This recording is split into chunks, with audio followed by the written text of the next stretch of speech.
বিসমিল্লাহির-রহমানির-রহিম। পরম করুণাময় অসীম দয়ালু আল্লাহর নামে শুরু করছি।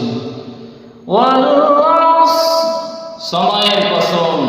ইন্নাল ইনসানা লাফী খুসর, নিশ্চয় সকল মানুষ ক্ষতিগ্রস্ত, ইল্লাল্লাযীনা আমানু ওয়া আমিলুস সালিহাতি ওয়া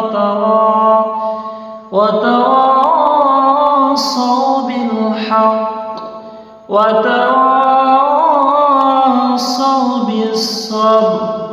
তবে তারা ছাড়া যারা ঈমান এনেছে, সৎ কাজ করেছে, পরস্পরকে সত্যের উপদেশ দিয়েছে এবং পরস্পরকে ধৈর্যের উপদেশ দিয়েছে।